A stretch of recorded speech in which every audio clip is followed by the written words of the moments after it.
بالکل خان صاحب، جیسے آپ نے شروع میں ذکر فرمایا کہ ہر چیز کا فائدہ بھی ہے، نقصان بھی ہے، اور یہی قرآنی اصول ہمیں نظر آتا ہے کہ اگر اس کا جو نقصان ہے وہ فائدے سے بڑھ جاتا ہے تو وہ چیز حرام کے زمرے میں چلی جاتی ہے۔ کہ اللہ تعالیٰ کا یہ بیان کہ جو ہے خمر میں اور میسر میں، جوئے میں لوگوں کے لیے کچھ فائدے بھی ہیں، لیکن اسمہما اکبر من نفعہما،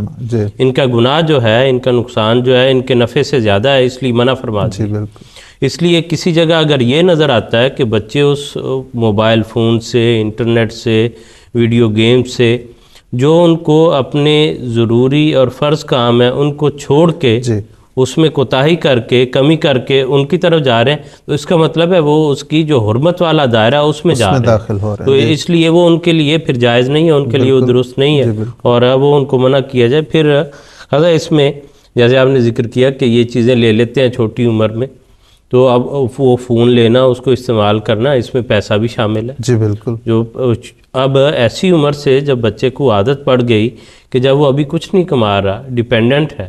اس وقت سے وہ اتنا خرچ کرنا شروع کر دے، تو جب وہ بڑی عمر ہوگی تو وہ بڑھتا جائے گا اس کا معیار، اس لیے وہ پیسوں کے لیے بھی جو ہے وہ پھر ہاتھ پاؤں مارتے ہیں ادھر ادھر سے، ناجائز طور پہ لینا۔ جب وہ ضرورت پوری نہیں ہوتی اس کی، جو ان چیزوں کی وجہ سے پھر زائد پیسوں کی ضرورت ہوتی ہے، مثلا جن ملکوں میں اس میں کارڈ ڈلتا ہے، تو یا یہاں پہ بھی جو pay as you go phone ہیں ان کو ظاہر پیسے ڈالتے ہیں، پھر اسے استعمال کیا جا سکتا ہے، تو وہ درست بات ہے کہ پھر وہ اگر والدین سے پیسے نہیں ملتے تو اس سے پھر غلط آتے پیدا ہوتے ہیں، کہ آگے جو ہے وہ معاملہ بڑھتا ہے۔ پھر جیسے آپ نے ذکر کیا کہ ایسی قسم کی گیمیں ہیں کہ جن کا کانٹینٹ ایسا ہے، مواد ایسا ہے کہ وہ انسان کی نفسیات پر برا اثر ڈالتا ہے،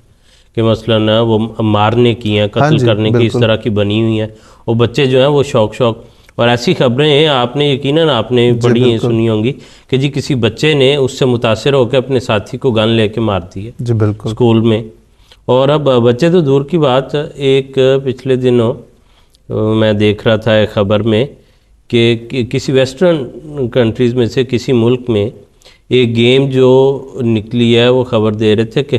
کوئی GTA گرینڈ تھیفٹ آٹو جو ہے، جس میں وہ گاڑیاں چلاتے ہیں اور کوئی گاڑیاں چھینتے ہیں زبردستی، لوگوں سے لے کے بھاگ جاتے ہیں۔ تو اچھا بھلا آدمی ہے، بڑا آدمی ہے، باقاعدہ روڈ پہ باہر نکلا ہوا ہے، لوگوں کو اسی طرح روک کے ان سے گاڑی چھینتا ہے، پھر جو ہے الٹی گاڑی چلانی شروع کر دیتا ہے، کہیں روڈ جو ہے درمیان سے کراس کر لیتا ہے جیسے وہ گیم میں ہو رہا ہے، اور باقاعدہ پولیس کے آگے جو ہے بھاگ رہا ہے۔ یعنی اتنا اثر ہو جاتا ہے ان چیزوں کا انسان کے ذہن پر کہ وہ اس خیالی زندگی جو ہے اس کو عملی حصہ سمجھنے لگ جاتا ہے۔ بالکل۔ مسلم رضی اللہ تعالیٰ نے فرمایا کہ بچوں کو یہ بڑا کھول کے بتانے کی ضرورت ہے کہ خیال اور چیز ہے اور حقیقت اور چیز ہے۔ بالکل۔ تو اس لیے ان گیموں کے، ان کارٹونز کے ایک یہ پہلو جو ہے وہ بھی ہمیں نظر آتا ہے کہ، اور پھر جو ہے اب اس میں یہ جو بعض دہشت گرد تنظیمیں ہیں، ان میں بھی بعض یہ بھی خبر آتی ہے کہ بعض اوقات ایسے ممالک جہاں پہ اس قسم کی بچے گیمیں دیکھتے یا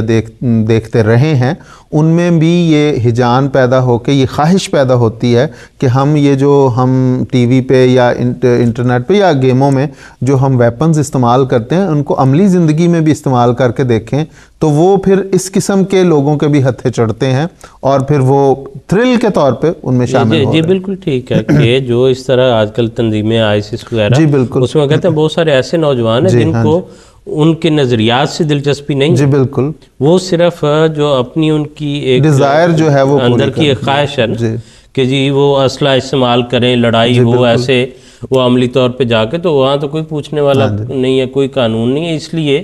بڑے گہرے جو اثرات ہیں ان چیزوں کے وہ ہوتے ہیں بچوں کی نفسیات پر۔ والدین جو ہیں، انسان کو ضرورت ہوتی ہے اپنے کاموں کے لیے، وقت کی ضرورت ہوتی ہے، والدہ نے بہت سارے کام کرنے ہوتے ہیں، ایک آسان حل اس کا وہ بچپن میں یہ ڈھونڈتے ہیں کہ اس کو موبائل دے دیا کہ تم یہ کھیلو، اس کو ٹی وی آن کر دیا، یہ کارٹون دیکھتے رہو۔ ان کو یہ پتہ نہیں کہ اس کے آگے چل کے اس بچے کے ذہن پر، اس کی نفسیات پر کیا اثر ہوں گے، اور وہ بچے جو ہیں وہ ایسے باقاعدہ جیسے کوئی نشے کا عادی ہو جاتا ہے، اس طرح ہو جاتے ہیں، ایڈکٹڈ ہوتے ہیں وہ، پھر بچے وہ چاہتے ہوئے بھی چھوڑ نہیں سکتے۔ گزشتہ دنوں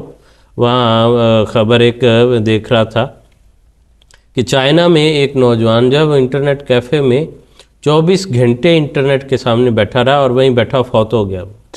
مسلسل جو ہے وہ وہاں سے ہلا ہی نہیں ہے کہ استعمال کرتے ہوئے اتنا اس کو وہ ایڈکشن تھی. یہ اگر آپ دیکھیں تو اس میں بھی یہی بیماری ہے کہ آپ جب مختلف سائٹس پہ جاتے ہیں تو آپ آگے سے آگے چلتے چلے جاتے ہیں اور آپ کو پتہ ہی نہیں چلتا کہ وقت کتنا گزر گیا ہے، اور اسی میں اتنے محو ہو جاتے ہیں کہ اپنے ساری جو بنیادی ضروریات انسان کی زندگی کے لیے اس کو بھی بعض اوقات بھلا بیٹھتے ہیں. کانوں میں وہ لگائے ہوتے ہیں ہیڈ فون اور پتہ نہیں چلتا کہ باہر کیا ہو رہا ہے. تو یہ درست بات ہے کہ اس سے بہت سارے نقصانات سامنے آ رہے ہیں. جزاک اللہ خیر صاحب، مہربانی.